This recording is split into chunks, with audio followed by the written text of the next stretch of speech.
Hey, did you know that flat brushes are very versatile and there are several different ways you can use them?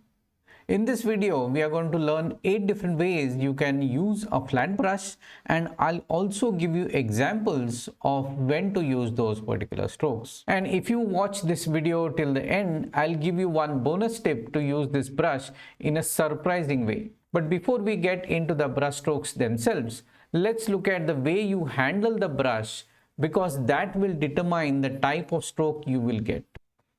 These are called the bristles of the brush. This metallic part is called the ferrule, and the remaining part is the handle of the brush. So now when you hold the brush, there are several different ways you can hold it in. This is the edge of the brush. So you can hold it like this and paint. This is the horizontal way of holding it. Then you can hold the edge vertical and paint like this, or you can hold it in several different angles and paint with it. The second thing what you need to remember is where you hold the brush. If you hold it very close to the ferrule or close to the bristles and paint, you will get a very tight stroke. Whereas if you hold the brush away from the ferrule towards the end of the brush handle, then you will get much looser stroke and much more fluid stroke. The third important thing is whether you are painting with the tip of the brush or the belly of the brush. So if you hold it like this and paint with the tip of the brush, you will get different kind of strokes. Whereas if you paint with the belly of the brush, you will get a different kind of a stroke. And the fourth is how much pressure you put on the brush while you are painting. You can paint very, very lightly, or even lightly like this. And the other way is if you put a lot of pressure and paint, then you will get a different stroke. If you paint with the belly and put a lot of pressure, then you will get this kind of a stroke. So it all depends on how you hold the brush and the amount of pressure you put on the brush. Now that we have seen how to hold the brush, let's look at the types of brush strokes it can make. The first stroke is long and horizontal. In this, you hold the brush horizontal and you make long strokes with it. This is typically used in painting distant grass or land in a landscape. The second stroke is short and vertical.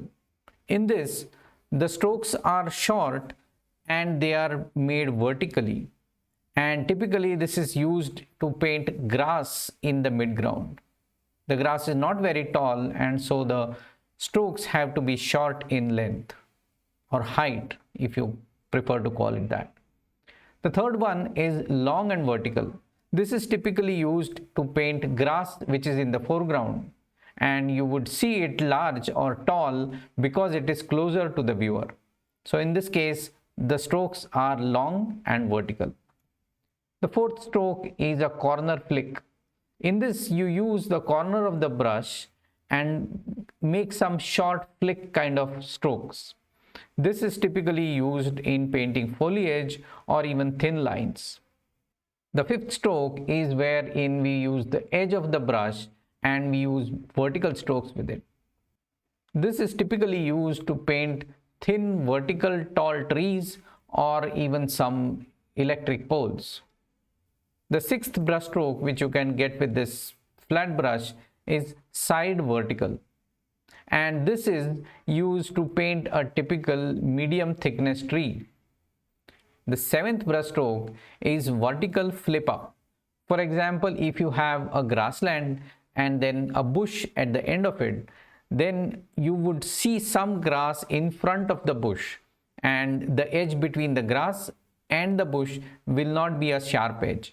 To paint this, you take color on your tip of the brush and give it a vertical flip up, which kind of creates the effect of grass being there.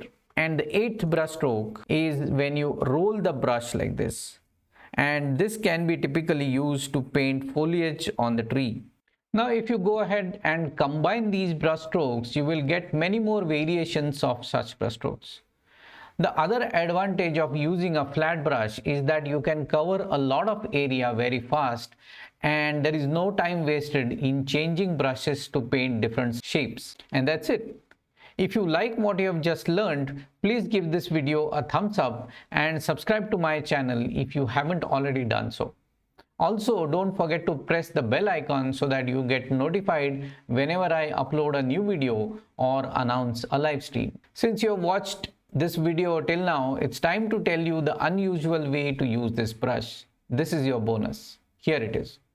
Say you are painting a distant bush and want to suggest a few thin stems or branches that are lighter in color. Just use the other end of the brush and make some marks like this when the color is still wet. That's easy, right?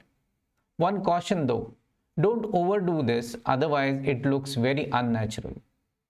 To watch how I use these brush strokes, watch these live painting sessions where I have used the flat brush extensively. And until next time, happy painting!